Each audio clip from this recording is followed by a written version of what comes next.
میرا نام ریحانہ ہے اور میں کراچی میں رہتی ہوں۔ آج میں جس مقام پر کھڑی ہوں وہ کسی خواب جیسا لگتا ہے، لیکن اس مقام تک پہنچنے کے لیے مجھے زندگی کی وہ ٹھوکریں کھانی پڑی جن کا شاید تصور بھی نہ کر سکے۔ میری کہانی کوئی افسانہ نہیں بلکہ وہ سچ ہے جو میں نے اپنی آنکھوں سے دیکھا، اپنے دل سے سہ کر جیا۔ جب میں 18 سال کی ہوئی، میری منگنی میری خالہ کے بیٹے شایان سے ہو چکی تھی۔ بچپن سے ہی خالہ کہا کرتی تھی، ریحانہ میری بہو بنے گی۔ شایان خوبصورت، تعلیم یافتہ اور سلجھا ہوا لڑکا تھا جس کے والد ایک کامیاب تاجر تھے۔ شایان نے میڈیکل میں داخلہ لیا اور بیرون ملک چلا گیا۔ میں دل ہی دل میں خوش ہوتی رہی کہ وہ ڈاکٹر بن کر لوٹے گا اور ہماری زندگی خوابوں جیسی ہو جائے گی، لیکن قسمت کو کچھ اور ہی منظور تھا۔ جب وہ ڈاکٹر بن کر واپس آیا، امی نے خالہ کو مبارکباد دی اور کہا، اب بچوں کی رخصتی کی بات بھی کر لیں۔ خالہ نے ہنستے ہوئے طنزیہ لہجے میں کہا، تمہاری بیٹی تو صرف 14 جماعتیں پڑھی ہے اور میرا بیٹا آج ایک کامیاب ڈاکٹر ہے۔ میں اب اپنے بیٹے کی شادی کسی بڑے خاندان میں کروں گی، نہ کہ تم جیسی معمولی عورت کی بیٹی سے۔ یہ سن کر امی کے چہرے کا رنگ اڑ گیا اور جب مجھے خبر ملی تو یوں لگا جیسے میری دنیا تباہ ہو گئی ہو۔ شایان کی خاموشی نے خالہ کی بات کی تصدیق کر دی اور میں نے اپنی آنکھوں کے سامنے اسے کسی اور کا ہوتے دیکھا۔ خالہ محلے بھر میں میرے کردار پر کیچڑ چھالتی رہی اور یہی کہتی پھرتی کہ میں بدکار تھی، اسی لیے بہو بنانے کے قابل نہیں تھی۔ میرا رشتہ توڑا گیا اور ساتھ میں میری عزت بھی روندی گئی۔ اس کے بعد میری ماں نے مجبوری میں میرا رشتہ ایک رکشہ ڈرائیور ملک شاہ سے کر دیا، کیونکہ محلے میں کوئی بھی میرے ساتھ نکاح کے لیے تیار نہ تھا۔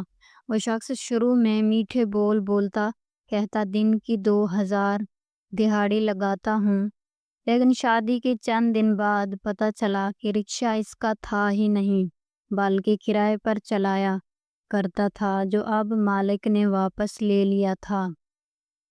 غربت نے جیسے میرے دروازے پر ڈیرا ڈال دیا اور وہ ہر چھوٹی بات پر مجھے مارنے لگا، گالیاں دیتا، تھپڑ مارتا اور میں سب چپ چاپ سہتی رہی۔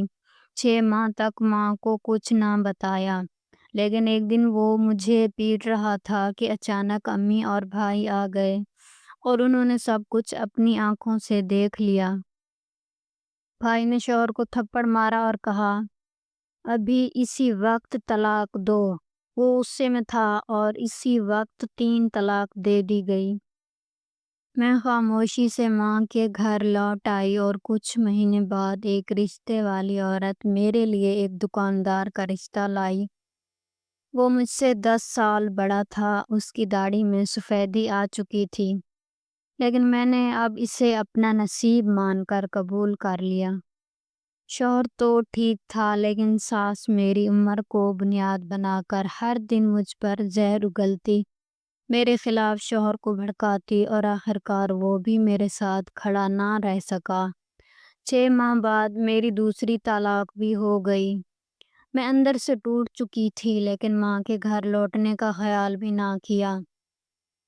میں نے ایک بیگ اٹھایا اور چپ چاپ سڑک پر نکل پڑی، یہ سوچ کر کہ اب یا تو خود کو ختم کر دوں گی یا کہیں ایسی جگہ چلی جاؤں گی جہاں کسی کو میری ذات کا پتہ نہ ہو۔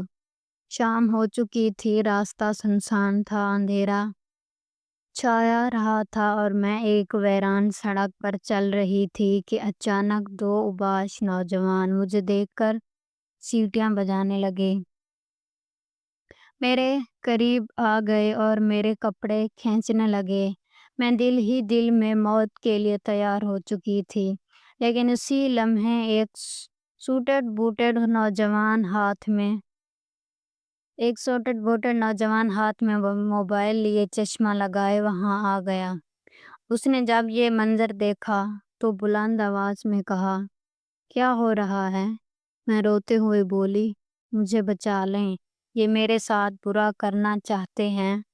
لڑکے ہنسنے لگے، لیکن اس نے اپنی جیب سے پستول نکالی، دونوں بھاگ گئے۔